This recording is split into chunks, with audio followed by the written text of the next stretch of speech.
The first time I proposed to Harlow Sinclair, it was with my grandmother's ring, in front of 40 relatives, over a half-eaten plate of green bean casserole, and I meant approximately none of it. That was the plan anyway. Fake ring, fake tears, fake happily ever after. Just long enough to get her father to stop introducing her to every unmarried man within a 50-mile radius of Ohio. What I did not plan for was the way she looked down at that ring on her finger, went completely silent for 4 full seconds, and then looked up at me like I had just rearranged the furniture in her chest. That look right there. That's the moment this whole story actually starts. Even though technically it started 3 weeks earlier in a grocery store parking lot with a woman I had known my entire life screaming into her steering wheel. My name is Dean Ashford. I was 30 years old, a high school shop teacher in a small town outside Columbus, the kind of guy who owned exactly one nice sweater and wore it to every event that required looking presentable. Harlow had been my next-door neighbor since I was 9 and she was 8, back when our biggest conflict was who got to use the trampoline first. 21 years of proximity does strange things to a friendship. You stop noticing certain things because noticing them feels dangerous, and then one day you notice everything at once, and you cannot figure out how you missed it for 2 decades. Harlow was a labor and delivery nurse, sharp-tongued, soft-hearted, allergic to nonsense, and completely incapable of hiding what she was feeling even though she desperately wanted everyone to believe otherwise. She had dark red hair she never quite tamed, a laugh that came out like a bark when she wasn't expecting to laugh, and a habit of calling me by my full name when she was annoyed, which was often because I had spent most of my adult life finding creative ways to annoy her on purpose. We were not dating. We had never dated. We had, in fact, spent considerable energy making sure we never accidentally drifted into dating, mostly because both our families had been not so subtly rooting for it since we were teenagers, and nothing kills a maybe faster than an audience. The grocery store parking lot incident happened on a Tuesday in October. I was loading mulch into my truck when I heard tires screech into the space next to me, and Harlow got out of her car looking like she had personally been informed the sky was falling. "I need a favor," she said, before I even got the chance to say hello. "Hi to you too. Dean, I am not being dramatic right now. This is an emergency." I set down the bag of mulch. Did somebody die? Worse. My dad set me up on a blind date. Again, with Dr. Colvin's son.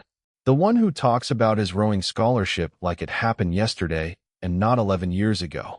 I winced sympathetically, mostly because I had heard about the rowing scholarship guy before, at length, several times, usually accompanied by Harlow pretending to stab herself with a fork. "That's rough," I said, "but I don't see how that's an emergency requiring a parking lot ambush." "Because it's not just him. It's every weekend now. He's got a list, Dean. An actual physical list on the refrigerator. He printed it out. Your dad printed out a dating roster. With headshots." I laughed before I could help it, and Harlow threw a bag of frozen peas at my chest, which I caught mostly out of reflex. "This isn't funny. My cousin's wedding is in 3 weeks.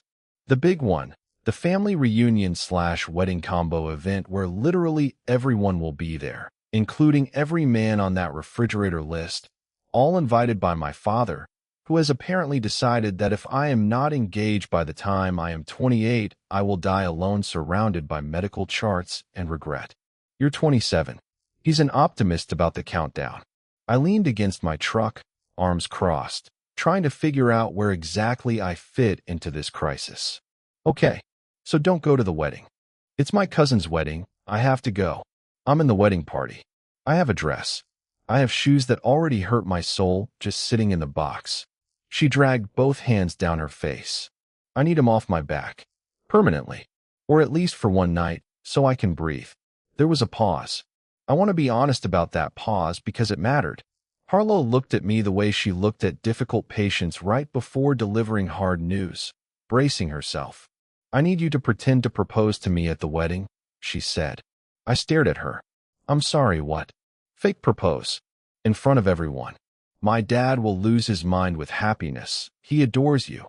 He's adored you since we were kids. He'll take you off the market himself if he could. He stops trying to marry me off.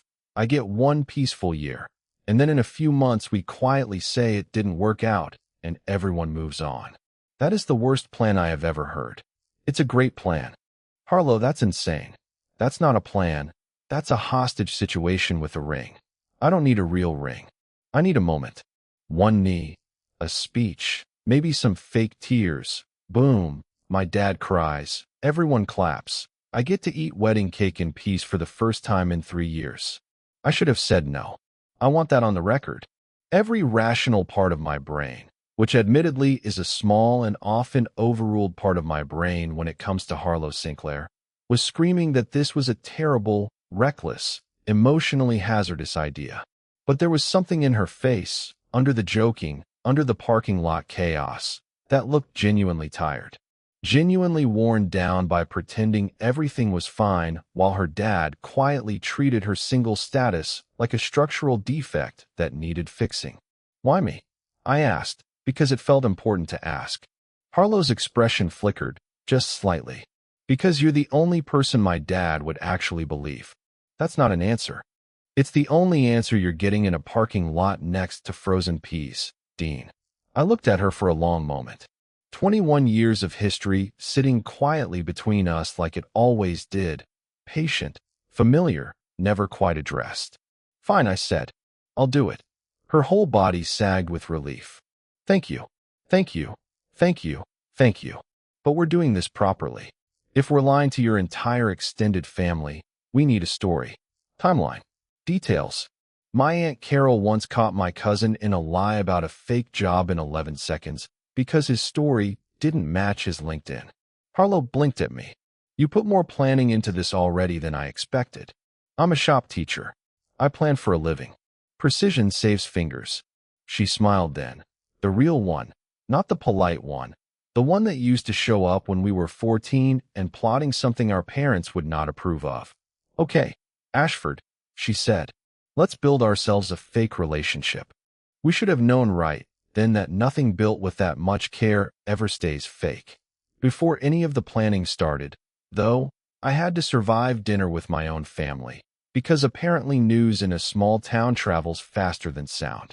My mother called me the very next morning, before I'd even had coffee, her voice pitched somewhere between suspicion and hope.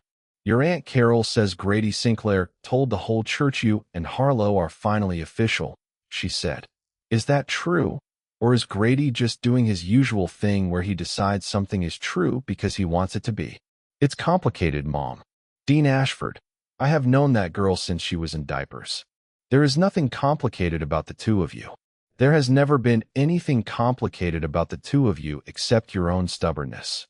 We're figuring some things out. Figure faster. I'm not getting any younger, and I would like grandchildren who at least know how to use a level, which her children will absolutely need to be taught, because Grady Sinclair could not hang a picture frame straight if his life depended on it. I hung up the phone more rattled than when the call started, and it occurred to me then, standing in my kitchen with cold coffee and a head full of Harlow Sinclair, that this fake plan of ours had a lot more moving parts than either of us had accounted for. It wasn't just her father we needed to convince. It was an entire ecosystem of people who had been quietly hoping for this exact outcome since we were teenagers, which meant the margin for error was smaller than I liked, and the stakes, whether either of us wanted to admit it yet, were higher than a simple lie should ever carry. For the next 3 weeks, we met up twice, sometimes 3 times a week, technically to plan our fictional backstory, though somewhere around week 2, I noticed we had stopped needing an excuse to see each other and started just seeing each other anyway. We sat on her back porch drinking coffee that had gone cold an hour earlier while she quizzed me on details. When did we supposedly start dating? She said, tapping her pen against a legal pad like she was prepping for a deposition. Summer. After your cousin's graduation party. The one where you got stung by a bee and I drove you to urgent care. That actually happened. Exactly. Built on a foundation of truth. Nobody questions the truth. She wrote it down, then looked up at me.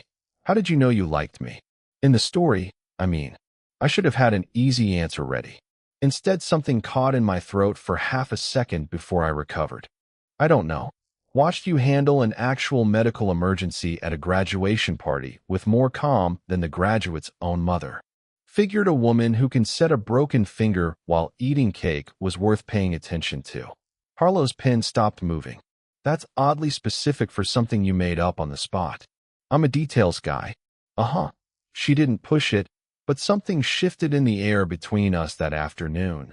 Subtle, the kind of shift you only notice later when you're lying awake trying to figure out when exactly the ground started moving under you. We built the whole story like a house. Careful joints, load-bearing details. We met at the graduation party. Technically true. We had actually been secretly close for years, which was also technically true, just not in the way we were implying. We started officially dating in August, decided to keep it low-key until we were sure, which explained why nobody had seen us holding hands at the grocery store or the diner or anywhere else people might have noticed two lifelong neighbors suddenly acting like something new.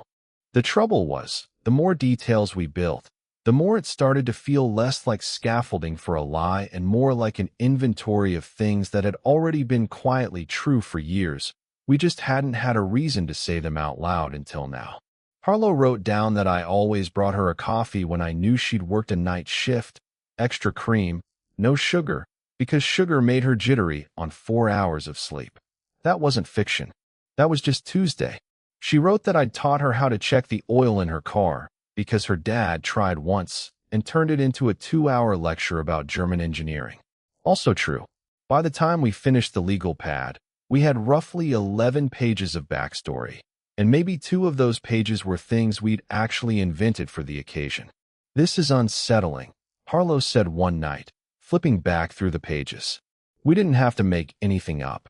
We just had to admit what already happened. That's usually how the best lies work. Mostly true. That's a very specific thing for a shop teacher to know. I watch a lot of crime documentaries. Relaxes me. She threw a couch pillow at my head, which I also caught out of reflex, a skill I was steadily accumulating over the course of these planning sessions. One evening, about a week and a half before the wedding, her older brother Wesley showed up unannounced while we were mid-rehearsal, catching us on the porch with the legal pad spread open between us like evidence at a crime scene. Wesley took one look at the pages, at the 2 of us huddled close together, at the general vibe of 2 people conspiring, and immediately assumed the worst possible thing a younger brother could assume. Are you 2 writing vows already? It hasn't even been a week since Dad told me you 2 hooked up. We're not writing vows, Harlow said quickly, sliding the legal pad half under a throw pillow with the subtlety of a raccoon caught in a trash can. Then what's that? Homework. For his students. Wesley looked at me. You teach shop class. Why would you have homework about how you 2 met at my cousin's graduation party? There was a beat of pure panic where neither of us had a ready answer, and I watched Harlow's brain visibly scramble for one, before I stepped in with the kind of confidence that only comes from genuinely not having time to think it through. It's a lesson on precision writing, I said. I have them practice describing real events with specific detail instead of vague language. I used our story as an example because it's the one I know best. Wesley squinted at me for a long moment, the exact same squint his father used when assessing whether a man was good enough for his sister, and then shrugged, apparently satisfied, or at least too disinterested to dig further. Sounds boring, he said, and left to raid the fridge, and Harlow collapsed against the porch railing in silent, relieved laughter the second the screen doors swung shut behind him. Precision writing, she wheezed. Dean, that was insane. It worked.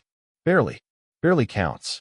She wiped her eyes, still laughing, and looked at me with something warm and slightly stunned in her expression, like she was recalculating something in real time.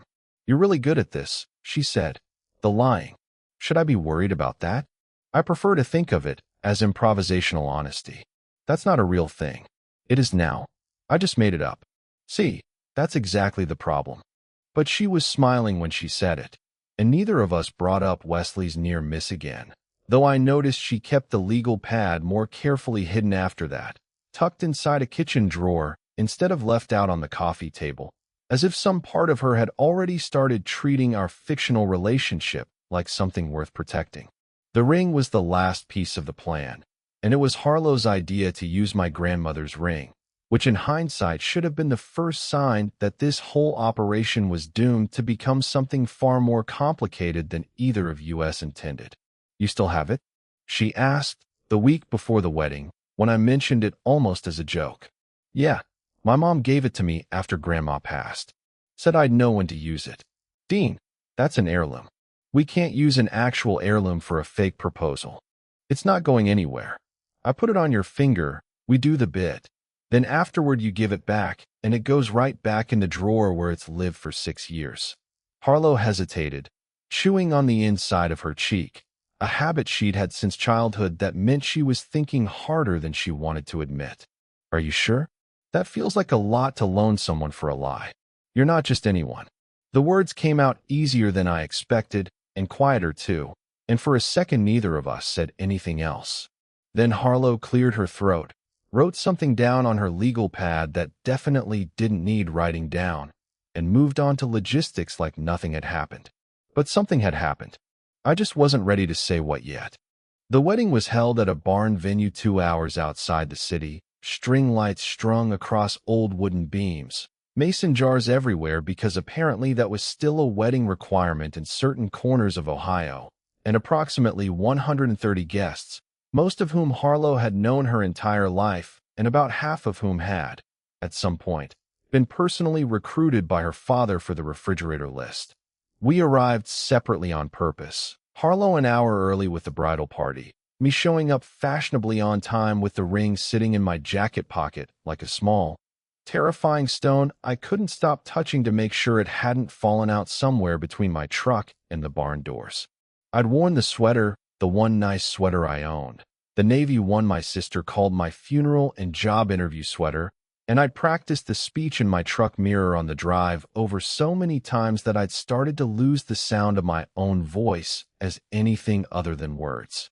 The parking lot was already half full when I got there, gravel crunching under a dozen cars, string lights visible even from outside glowing warm through the barn's high windows.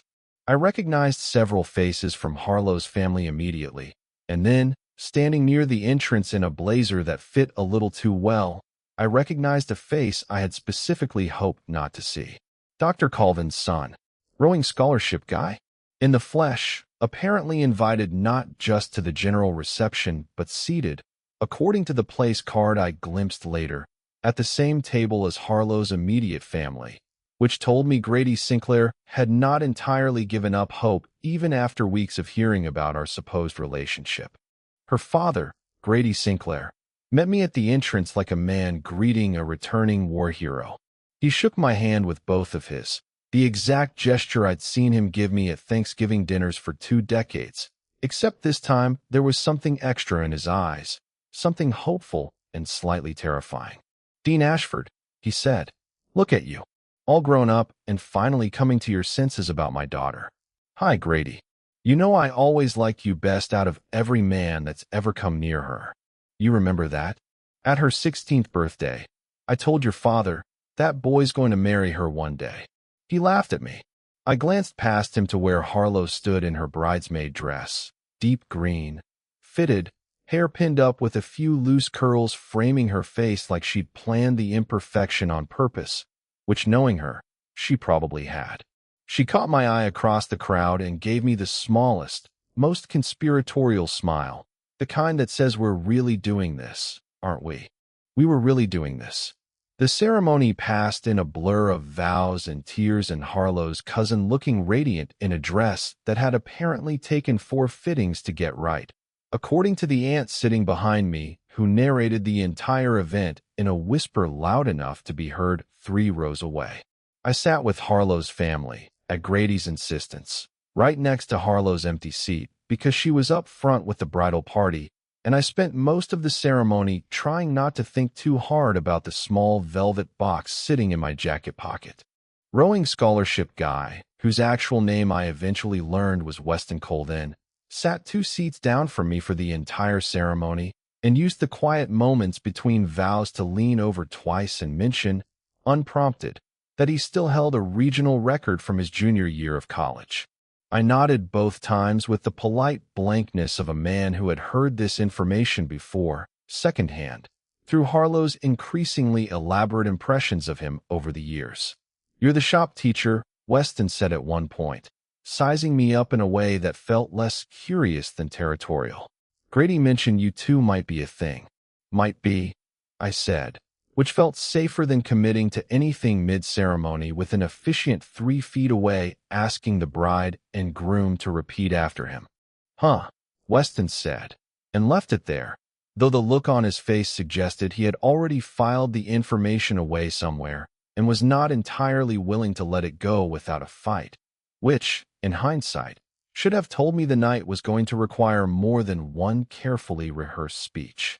At the reception, once the vows were done and the barn had rearranged itself into rows of long tables draped in white linen, Weston found his way to our table anyway, apparently unbothered by the fact that Grady had seated him 3 chairs from where Harlow and I ended up sitting side by side. He leaned across an empty seat during the salad course to ask Harlow how the hospital was treating her, then segued, with impressive speed, into a story about a half-marathon he'd recently completed in a personal best time, complete with splits.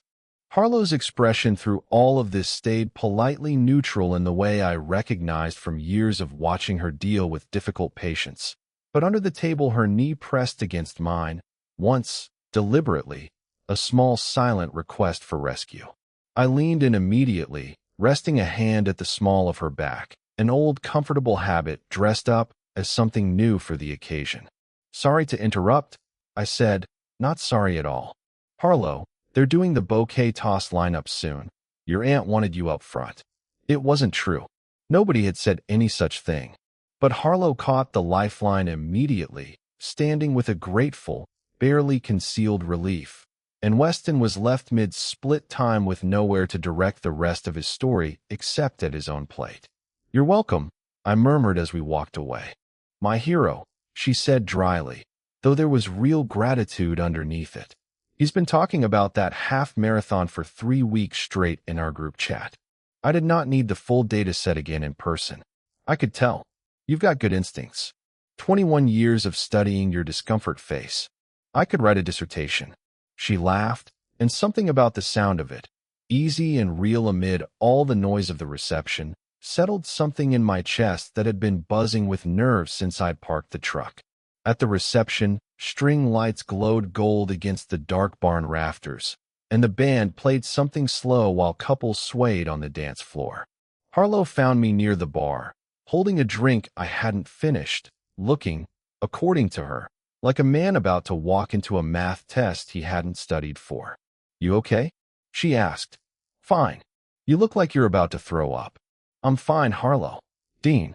I looked at her properly then, standing there in that green dress with the string lights catching gold in her hair, and something in my chest did something I did not have a name for yet, something that felt suspiciously like the opposite of fine. "When do you want to do this?" I asked instead of answering her actual question. She glanced across the barn to where her father stood near the cake table, deep in conversation with a man I recognized instantly as Dr. Colvin's son, rowing scholarship guy himself, who at that exact moment was gesturing widely with his hands in a way that suggested he was, in fact, still talking about rowing. "Now," Harlow said, "before my dad marries me off to Lake Placid over there." "Romantic." "Shut up and propose to me, Ashford." So I did. I walked her out to the center of the dance floor, right as the band shifted into something slower, and I took both her hands like we had practiced, and Grady Sinclair's entire face lit up from across the room the moment he saw us standing there, and I dropped to one knee. The barn went quiet in that way rooms do when they sense something is about to happen. I pulled the small box out of my jacket pocket, opened it, and there it was, my grandmother's ring, small diamond, simple gold band, 60 years old and somehow still catching every bit of light in that room. "Harlow Sinclair," I said, and my voice came out rougher than I expected, rougher than the script we'd rehearsed on her porch 3 separate times. "I have known you for 21 years. You've seen every embarrassing version of me that exists, and somehow you still show up." I don't know how I got lucky enough to find someone who makes ordinary days feel like something worth paying attention to, but I'm not interested in figuring out how to live without that. Marry me. There was a pause. A beat too long. Honestly, longer than we'd planned for. Harlow looked down at the ring, then up at me, and something crossed her face that I had never seen before in 21 years of knowing her. Not performance. Not the practiced, surprised gasp we'd talked through on her porch. Something quieter and far more dangerous. Yes, she said, and her voice cracked slightly on the word. I slid the ring onto her finger. The barn erupted. Grady Sinclair made a sound I can only describe as a war cry of pure joy, crossing the dance floor at a speed I did not know a 63-year-old man was capable of, and he pulled us both into a hug so tight I lost feeling in my left arm. Harlow's mother was crying. Her cousins were crying. Somewhere behind me, an aunt was already asking about wedding dates like the ink hadn't even had time to dry on this fictional engagement. And Harlow, standing in the middle of all that noise and celebration, looked down at the ring on her finger, then up at me, and didn't let go of my hand. That was the moment. Right there. If I'm being honest with myself, and eventually I had to be, that was the exact second this stopped being a plan and started being something real, at least for me. The rest of the reception passed in a haze of congratulations from people I had known my whole life, all of whom seemed genuinely thrilled, none of whom seemed even slightly suspicious, which honestly should have felt like a victory. It felt instead like standing on ice that had started to crack somewhere underneath us. We didn't get a moment alone until nearly midnight, when the band packed up and half the guests had already left, and Harlow pulled me outside to the gravel parking lot where the string lights from the barn cast long shadows across the cars. That went well, she said, a little breathless, still wearing the ring. Better than well. Your dad hugged me for a full minute. He's already texting my mom about venues. I saw the phone. We should probably let people down easy. In a few months. Right. A few months. She looked down at the ring, twisting it slightly, and something in her expression tightened. Dean, can I ask you something? Always. That speech. 21 years, embarrassing versions of me, all of that. We didn't rehearse that part. I shoved my hands in my pockets, suddenly finding the gravel very interesting. I got caught up in the moment. It didn't sound caught up. It sounded like you meant it. There it was. The exact question I had been avoiding since the moment I dropped to one knee. I could have made a joke. I could have deflected, the way I always did whenever a conversation with Harlow got close to something real. 21 years of practice had made me very good at deflecting. Instead, I looked at her, standing there in the parking lot in her bridesmaid dress with my grandmother's ring on her finger, and I decided, for once, not to be a coward about it. Maybe I did, I said. Harlow went very still. Dean, I'm not saying it to complicate things. I know what this was supposed to be. I know the plan. I just think somewhere between the porch and the barn, I stopped being able to tell which parts of tonight were the act. She stared at me for a long moment, her expression unreadable in the dim parking lot light, and for one truly terrifying second I thought I had ruined everything. 21 years of friendship collapsed under the weight of one honest sentence. Then she looked down at the ring again. I should give this back, she said quietly, not moving to take it off. Should. It's an heirloom. It is. Neither of us moved. The ring stayed exactly where I'd put it. I'm not giving it back tonight, she finally said. I need to think. Okay. That doesn't mean anything, Dean. I need to think about what happened in there. About what you said. About why I said yes so fast when we had a whole plan for how surprised I was supposed to look. Okay, I said again, quieter this time. She drove home that night with the ring still on her finger, and I drove home 2 hours behind her with my chest feeling like it had been rearranged by a wrecking ball, and neither of us said another word about it for 4 full days. Those 4 days were, without exaggeration, some of the worst of my adult life. I taught shop class on autopilot, cut a piece of pine wrong for the first time in 6 years because I was thinking about the way Harlow's voice had cracked on the word yes, and avoided walking past her house even though it was directly on my route home, adding an extra 12 minutes to my drive just to dodge the possibility of seeing her car in the driveway and not knowing what to do about it. On day 2, my sister Paige showed up at my classroom during my planning period, which she had never once done in the 4 years I'd been teaching there, and sat down in one of the student desks with the specific look of a woman who had heard something through the family grapevine and needed details. Mom says you proposed to Harlow Sinclair. It's complicated. That's what Mom said you'd say. She also said you've been walking around like somebody stole your dog. Paige leaned forward, elbows on the too small desk. Dean, you've been in love with that girl since we were teenagers. I watched you turn down a date to homecoming because you were worried it would make things weird with her, and you were 15. 15-year-olds don't turn down dates for strategic reasons unless something serious is going on underneath. That was a long time ago, was it? Because you look exactly like that right now. Same face. Older, sadder, more tired, but same face.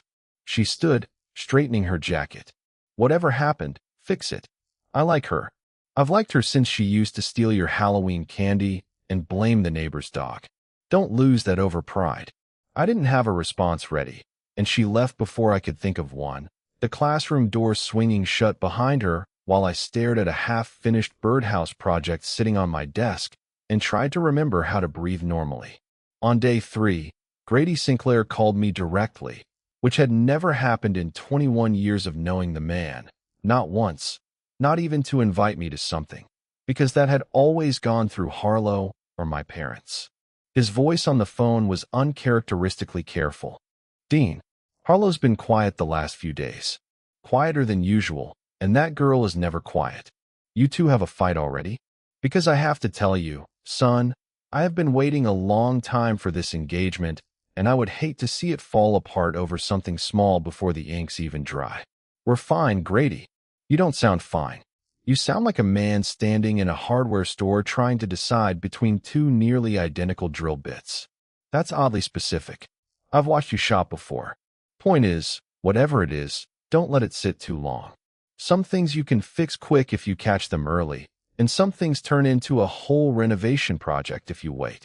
There was a pause, and when he spoke again his voice had softened considerably. I've watched you two circle each other for over 2 decades, Dean. I'm an old man. I don't have the patience left to watch you circle for a third one. Go talk to her. I hung up the phone that night more unsettled than reassured, mostly because Grady Sinclair, a man who had once spent 40 minutes explaining the correct way to store Christmas lights, had somehow landed on exactly the piece of advice I needed and didn't want to hear. On the 5th day, she showed up at my door holding 2 coffees, one of which I noticed immediately was made exactly the way I liked it, which she should not have remembered after 21 years of me only mentioning it once, in passing, during a road trip in college. Hi, she said. Hi. Can I come in? I stepped aside. She walked past me into my kitchen, set the coffees down on the counter, and I noticed, with something that felt like my heart trying to climb out of my chest, that she was still wearing the ring. You didn't give it back, I said. I told you I needed to think. Have you finished thinking? Harlow wrapped both hands around her coffee cup, not drinking it, just holding it, the way she did when she was nervous and needed something to do with her hands. I've been engaged for 5 days, she said. Fake engaged. To my childhood best friend. Wearing his dead grandmother's ring, which, side note, I have thought about approximately every 7 minutes since Saturday, which is deeply unhinged behavior for a fake ring.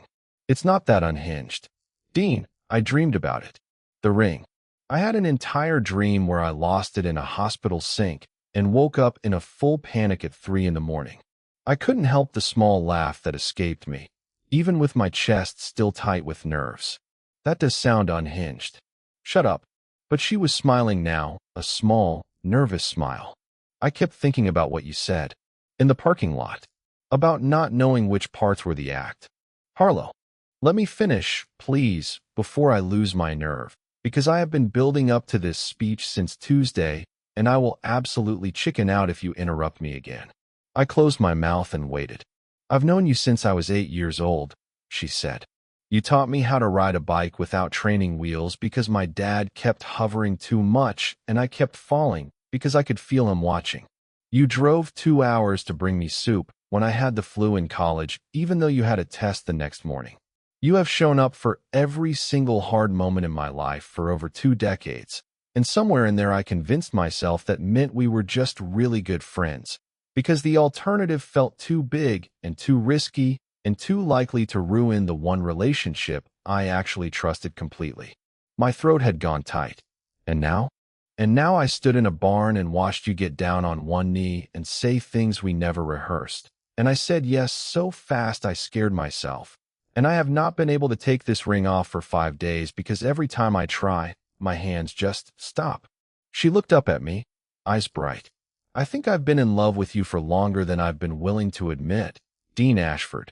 And I think the fake proposal accidentally became the realest thing that's happened to either of us in years. The kitchen went very quiet. Outside, somewhere down the street, a dog barked twice and gave up. So what are you saying?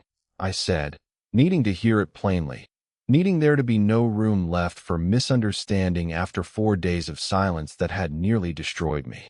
I'm saying I don't want to give the ring back, Harlow said. I'm saying I want this to stop being fake. I'm saying I think I've wanted that for a very long time and just needed an elaborate lie involving my father's refrigerator list to finally admit it. I crossed the kitchen in about 2 steps and kissed her before she could say anything else, before either of us could overthink it into something complicated again. She made a small surprised sound against my mouth, then melted into it, one hand coming up to grip the front of my shirt like she needed something to hold on to. When we finally broke apart, both of us slightly breathless, she rested her forehead against mine. That was better than the fake one, she said. The fake one didn't have kissing. Tragic oversight in our planning. We can fix that going forward. She laughed, that real bark of a laugh I'd loved since we were kids, and pulled back just enough to look at me properly. Eyes soft in a way I had genuinely never seen directed at me before, not in 21 years. My dad is going to be unbearable when he finds out this became real, she said. Your dad already thinks it's real. Right. We're just going to have to actually live up to the story now. I think I can manage that. She held up her hand, the ring catching the kitchen light, and looked at it for a long moment. I really am keeping this, by the way. Officially. Not as a fake prop anymore. I'd hoped. You'd hoped. Harlow, I've been in love with you since approximately the summer you got stung by that bee at your cousin's graduation party, and I drove you to urgent care and spent the entire ride terrified you'd notice how much my hands were shaking on the wheel. That's not a story we made up for your dad. That's just true. I just never had a reason brave enough to say it out loud until you handed me one disguised as a scheme. Harlow's eyes went glassy, and she pressed her palm flat against my chest, right over my heart. The same gesture her own hand had made without either of us planning it back on the dance floor days earlier. So the fake proposal, she said softly, wasn't the fake part one thought it was. No, she smiled, small and a little disbelieving. I guess it wasn't.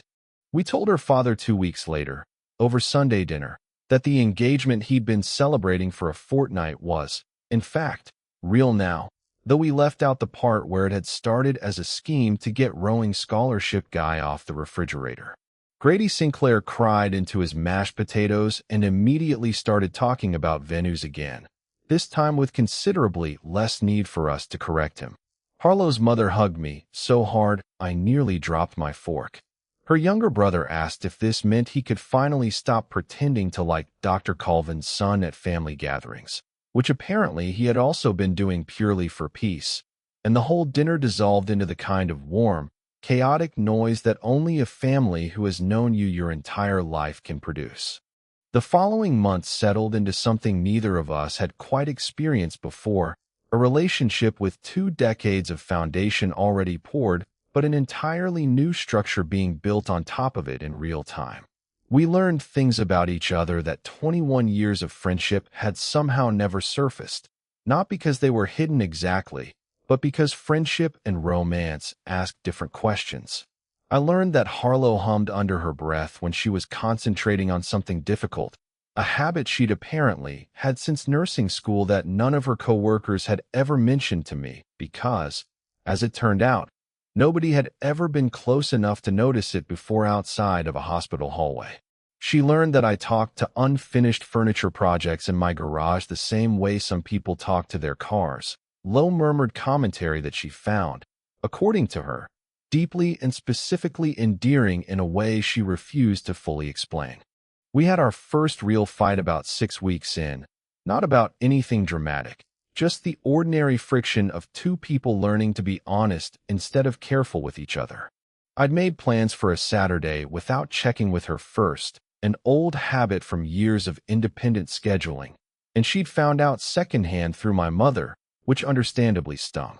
"I'm not asking you to check in with me like I'm your supervisor," she said, standing in my kitchen with her arms crossed, more hurt than angry. "I'm asking you to remember that this is different now. We build the schedule together. That's the whole point of not being fake anymore." "You're right," I said, and meant it. No deflection, no joke to soften the moment. "I'm still catching up to the fact that I get to plan things with you now instead of around you. Old habit. I'll do better." She studied me for a moment, some of the tension leaving her shoulders. "That's a very mature answer for a man who once tried to convince Wesley our engagement legal pad was homework. I contain multitudes. You contain exactly one multitude, and it's stubbornness." But she uncrossed her arms and let me pull her into a hug, and we spent the rest of that evening rebuilding the weekend plans together at her kitchen table, this time with both our names on every line. There were harder conversations, too. One night, several months in, she told me about a relationship in nursing school that had left her more cautious than she usually let on. A man who'd made her feel like her career ambitions were something to be managed rather than supported, and how some small part of her had spent years afterward bracing for the same pattern to repeat itself with anyone she got close to. I listened, mostly, and told her the truth when she asked if that scared me. "It doesn't scare me," I said. "It makes me want to be careful with the parts of you that are still healing." "Different thing." That's a very shop teacher answer. Careful, precise, measured twice. Cut once. Words to live by. She'd laughed, but her eyes had been bright, and she'd curled into my side on the couch without saying anything else, which by then I'd learned was its own kind of answer. By the time spring came around again, we had settled into something steady and unglamorous and entirely ours, Sunday dinners at her parents' house that no longer required any performance, quiet weeknights fixing up the garage together, occasional run-ins with Weston Colden at the grocery store that Harlow now handled by simply holding up her ring hand and walking past without breaking stride, a gesture that had become, between the two of us, a running joke worth more laughter than it probably should have.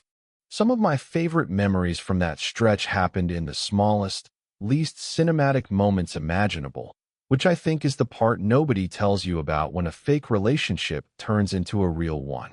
There's no more grand speeches required once the truth is out in the open. Just Tuesdays. Just ordinary Tuesdays that somehow feel like something worth being grateful for. I remember the night Harlow came home from a brutal double shift and fell asleep sitting up on my couch mid-sentence, still in her scrubs, one shoe on and one shoe off, and I carried her to bed without waking her and sat on the edge of the mattress for a long while just watching her breathe, thinking about how close I'd come to never getting a version of my life that included this specific tired, unglamorous, completely unremarkable ordinary night, and how grateful I was that a scheme involving my grandmother's ring had somehow cracked the door open wide enough for me to finally walk through it. I remember teaching her how to use the table saw in my garage, both of us laughing so hard at her exaggerated caution around the blade that I had to turn the machine off twice just to catch my breath, and how she built, entirely on her own with only minor supervision, a small wooden step stool for her nephew's birthday that came out slightly crooked and completely perfect, and how she insisted on gifting it anyway because, in her words, character mattered more than symmetry. I remember the Saturday Grady Sinclair showed up at my garage uninvited, toolbox in hand, insisting he wanted to help with a bookshelf I was building for Harlow's reading nook, and how he spent 4 hours mostly talking instead of working, telling me story after story about Harlow as a little girl, how she used to bandage every stuffed animal in the house, whether it needed it or not. How she once cried for a week after finding out a baby bird she'd been nursing back to health hadn't made it. How he'd known even then, watching an 8-year-old girl weep over a sparrow, that his daughter had a heart built for exactly the kind of work she ended up doing, delivering new life into the world at 2 in the morning for people she'd never met before that night. She's always been like that, Grady said, sanding a piece of pine with more enthusiasm than skill. Gives everything she's got to whoever needs it, and forgets sometimes that she deserves the same thing back. You give that to her, Dean. That's the whole job description, far as I'm concerned. I told him I intended to, and meant it more than I think he realized, and he nodded once, satisfied, and went back to sanding a board that at that point genuinely did not need any further sanding. Just an old man finding a quiet excuse to sit in a garage with the man his daughter loved and talk about her a little longer than strictly necessary. We had good months and occasionally hard ones, the way every real relationship does once the performance falls away, and what's left is just two people choosing each other on purpose, over and over, on the easy days and the exhausted ones. But even on the hardest days, I never once found myself wishing we'd stayed in the safer, careful, undefined territory we'd spent 2 decades occupying before that barn.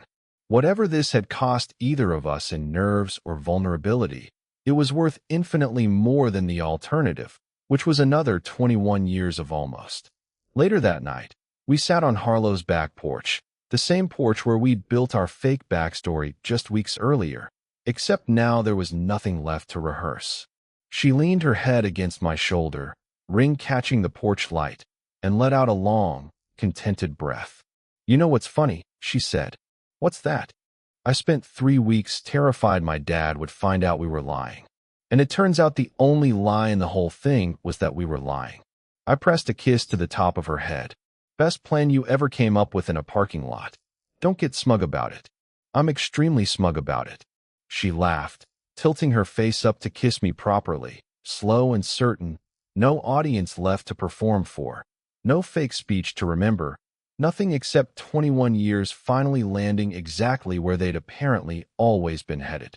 There was one more moment worth mentioning before we get to the end, because it's the one that finally made me stop waiting for the right time and just build the second ring myself, quite literally, with my own hands, in the garage Harlow had teased me about for months. It happened on an ordinary Thursday in late winter, nothing special about the date. No anniversary, no holiday, just a cold evening after a long shift for her and a long day of grading for me.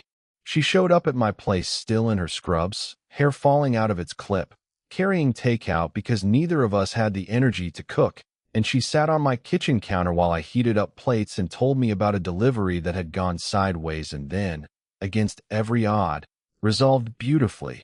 A healthy baby and a relieved mother and a room full of people crying happy tears at 2 in the morning.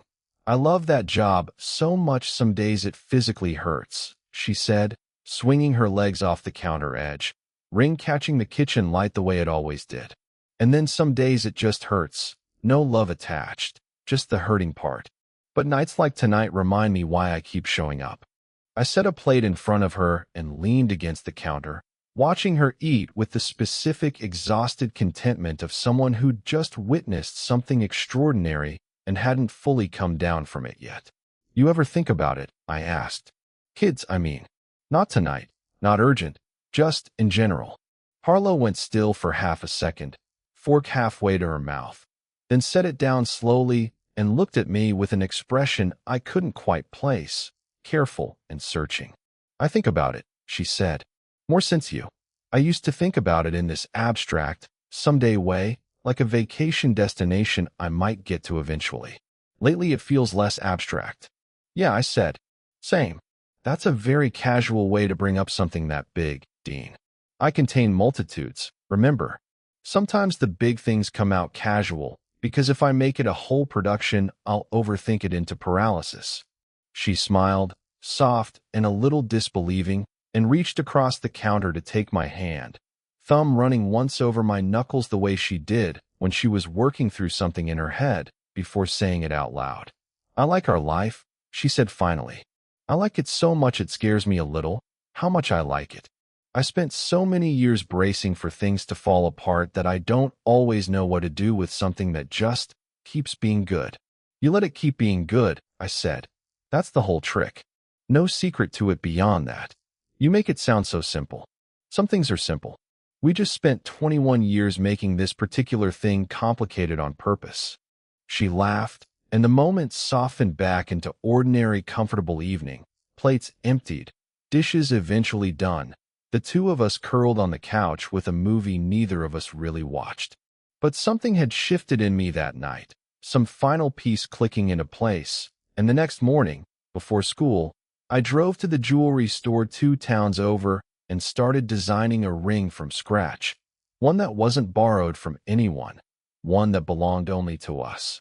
I spent the next 6 weeks building the moment in secret the same careful way I built everything, measuring twice, planning for every possible variable, recruiting Grady Sinclair himself, who nearly wept with joy at being asked to help, and then swore an oath of secrecy so dramatic I half expected him to produce a Bible to swear it on. Paige helped me pick the exact barn, insisting we go back to the same venue, the one where all of this had technically started, because, in her words, some things deserve to come full circle even if the two of us had needed an entire year of stubborn cowardice to get there properly. Keeping the secret turned out to be its own small ordeal, mostly because Harlow had spent 2 decades learning to read every flicker of my expression, and I had never once in my life successfully hidden anything from her for longer than a few hours. I told her the ring store trips were for a custom cabinet commission. I told her the hushed phone calls with her father were about a surprise fishing trip. I told her Paige's sudden interest in barn venues was for a friend's engagement party. A lie so thin, I'm honestly amazed it held for 6 full weeks, though in hindsight, I think Harlow suspected something the entire time and simply decided, generously, to let me have the surprise anyway. Keeping the secret turned out to be its own small ordeal, mostly because Harlow had spent 2 decades learning to read every flicker of my expression, and I had never once in my life successfully hidden anything from her for longer than a few hours. I told her the ring store trips were for a custom cabinet commission. I told her the hushed phone calls with her father were about a surprise fishing trip. I told her Paige's sudden interest in barn venues was for a friend's engagement party. A lie so thin, I'm honestly amazed it held for 6 full weeks, though in hindsight, I think Harlow suspected something the entire time and simply decided, generously, to let me have the surprise anyway. There was one close call, about halfway through, when Harlow found a folded receipt from the jewelry store in the pocket of a jacket she was doing laundry, and I had to invent, on the spot, a story about a repair on a watch that had belonged to my grandfather, a watch I do not actually own, which meant I spent the following week quietly researching antique watch repair, just in case she asked a single follow-up question. She never did, though months later, after everything, she admitted she'd known the story didn't quite add up and had chosen to let it go. Partly out of trust and partly, she confessed with a laugh, because some tiny hopeful part of her had already guessed exactly what the receipt actually meant. "You've been weird for a month," she said, about a week before the actual day, eyeing me across the kitchen with the exact same skeptical squint her brother had used on us over the legal pad all that time ago. Weird in a good way. Suspiciously good way. "I'm just happy," I said, which was true, just not the whole truth. Uh-huh. She didn't push it, the same way I hadn't pushed her that first night on the porch, some old instinct between us knowing when to let a mystery breathe a little longer before it revealed itself.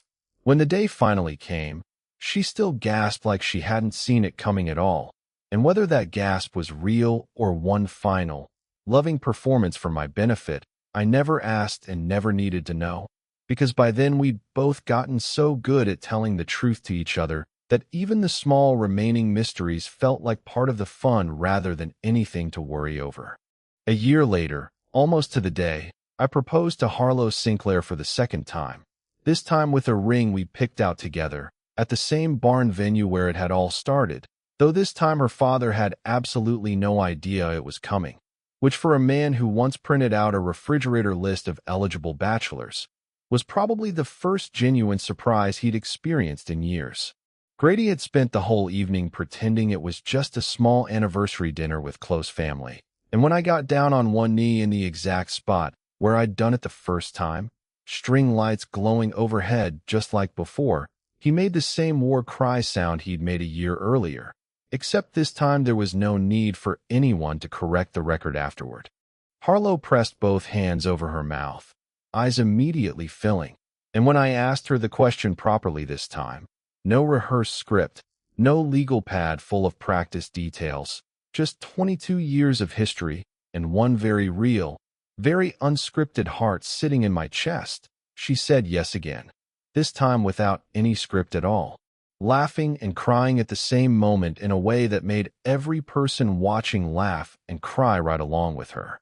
Afterward, when I asked her if it felt different from the first time, she just held up her hand, looked at the new ring settled next to the old one she still refused to take off, and said the second one just made the first one official. Her father cried into a second helping of cake.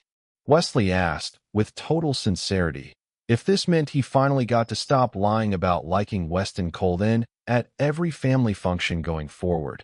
And somewhere near the edge of the dance floor, my mother turned to Harlow's mother and said, loud enough for half the barn to hear, that she had told everyone this would happen since the two of them were 9 and 8 years old fighting over a trampoline, and that she expected full public credit for the prediction from this day forward.